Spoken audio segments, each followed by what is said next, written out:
خوفناک لمبے کالے سیاہ بال، آنکھیں نظر نہیں آتی، اس قدر کالا لباس بھی کالا اور گندا انسانی خد و خال۔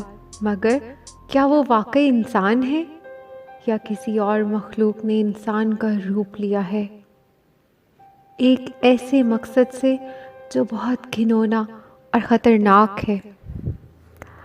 سانگلا ہل میں ایک چھوٹے سے گاؤں کے لوگ 30-40 روز سے دن رات جا کر اپنے گھروں اور خصوصاً خواتین کی حفاظت کر رہے ہیں۔ بہت سے لوگ اپنے گھر بار کو چھوڑ کر کہیں چلے گئے ہیں، انہیں یہ بھی علم نہیں کہ وہ کب واپس آ سکتے ہیں۔ وہ لوگ جن کے ساتھ حادثات ہوئے، نہیں معلوم کہ ان سے لے جائے گئے بالوں اور کپڑوں کا کیا کیا جائے گا اور اس کا ان کو کیا خمیازہ بھگتنا ہوگا۔ آخر یہ کیا ہو رہا ہے؟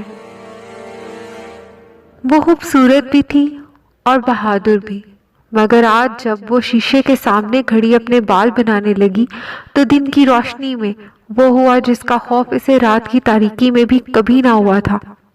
کھڑکی سے آواز آئی ایک گلاس کے گرنے کی۔ وہ ڈر کر مڑی تو اس کے منہ کے بہت قریب اس کے سامنے ایک خوفناک ترین مخلوق کھڑی تھی۔ وہ اس قدر حیرت میں تھی کہ بس اور تھوڑا سا سمجھ آتے ہی اس پر شدید خوف طاری ہو گیا، کیونکہ اس کے قریب جو مخلوق تھی وہ انسان کی طرح زمین پر کھڑی تو تھی، مگر اس کے لمبے بالوں میں سے اس کی نہ نظر آنے والی آنکھیں اور ایک درندوں جیسی شکل اس کو انتہائی خوف میں مبتلا کر گئی۔ وہ کانپنے لگی تو اس مخلوق نے اسے اور غور سے دیکھا۔ اس کی آنکھیں نظر نہیں آتی، اس قدر کالی ہیں، وہ اندر سے کالی چمک رہی تھی۔ اتنی خوفناک مخلوق اس قدر قریب، وہ ہل تک نہ سکی اور مدد کے لیے بھی چلا نہیں سکی، اس قدر خوف زدہ ہو گئی۔ اس کالی مخلوق نے اپنے ہاتھ، جن پر بہت لمبے لمبے ناخن تھے، اس کے سر کی طرف بڑھائے اور اس کے بال ایک ہاتھ سے پکڑ کر دوسرے ہاتھ کے ناخن سے کاٹ دیے۔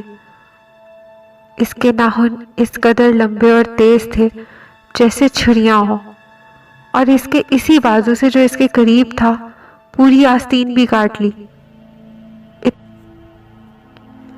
اتنے میں وہ تھوڑا اپنے حواس کو قائم کر کے چیخنے لگی، اور اس کی چیخیں سن کر اس کے گھر والے سمجھ نہیں سکے کہ کیا ہوا ہے۔ انہوں نے اس کی آواز کا تعقب کیا اور اس کے کمرے کی طرف آئے جہاں وہ کھڑی تھی۔ انہوں نے اندر آ کے پوچھا کہ کیا ہوا ہے، یہاں تو کوئی نہیں ہے۔ وہ چلائے جا رہی تھی اور روئے جا رہی تھی،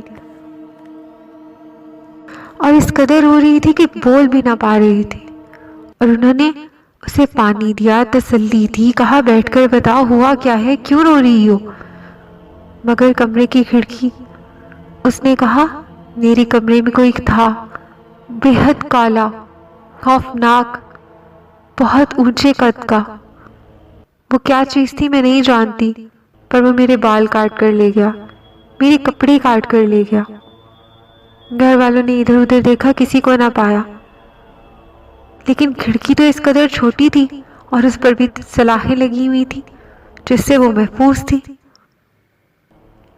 اس بڑے قد و قامت کے انسان جیسے کسی درندے کے اندر آنے اور جانے کا تو سوال ہی پیدا نہیں ہوتا۔ ابھی یہ گھر والے اس واقعے کو سمجھ ہی نہیں پائے تھے کہ گلی میں سے ایک اور گھر کے لوگوں کی چیخنے کی چلانے کی آوازیں آنے لگی۔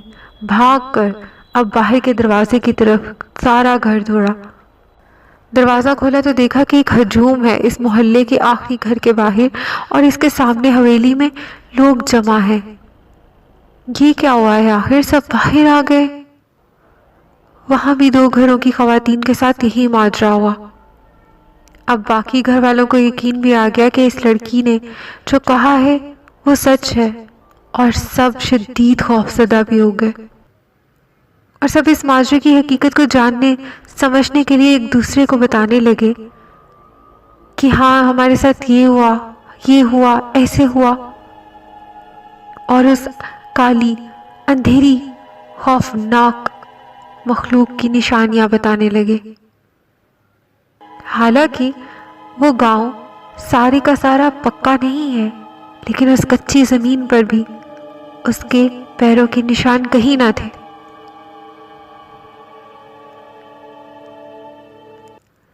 دیکھتے ہی دیکھتے شام ہونے لگی اور رات میں ڈھل گئی، اور پہاڑ کالے چادر اوڑھ کر اس میں موجود مخلوقات کے لیے پناہ گاہ بن گئے۔ اس درندے نے بھی یہاں کا ہی رخ کیا اور یہاں آ کر بیٹھ کر آگ جلائی۔ اس نے اس آگ کے ارد گرد ایک حاشیہ بنایا، شاید یہ کالے جادو کے کسی عمل کا حاشیہ تھا۔ اس کے سامنے اس وقت کوئی اور بھی حاضر ہو گیا۔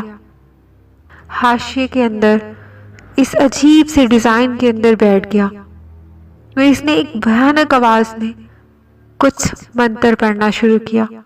جیسے ہی اس نے منتر پڑھنا شروع کیا، اس کی ایک آواز میں ہزاروں آوازیں شامل ہونے لگی، لیکن وہ آوازیں عورتوں کی تھی، چیختی روتی عورتوں کی۔ وہ منتر پڑھتا گیا اور وہ آگ بڑھتی گئی، یہاں تک کہ ہر طرف آگ نظر آنے لگی، لیکن وہ آگ حقیقی نہیں تھی، کچھ بھی جل نہیں رہا تھا۔ جانے کیسا کھیل تھا یہ آگ بڑھتی رہی، بڑھتے بڑھتے پھیل کر ایک دم ختم ہو گئی، اور صرف ایک دائرے میں آگ رہ گئی۔ اس دائرے میں سے آگ کی بنی ایک مخلوق نمودار ہوئی اور آسمان کی طرف بلند ہوئی۔ وہ کیا چیز تھی؟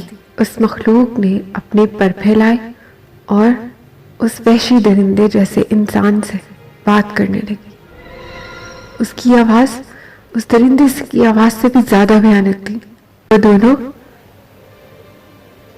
لمبی عمر اور دنیا پر حکومت کا عمل کر رہے تھے، اس لیے انہیں اس مقصد کے لیے مزید عورتوں کے بال اور کپڑے چاہیے جنہیں وہ استعمال کریں۔ اس طرح وہ شیطان کی ہی شکار لاتے ہیں اور روحوں کو قید کرنا چاہتے ہیں۔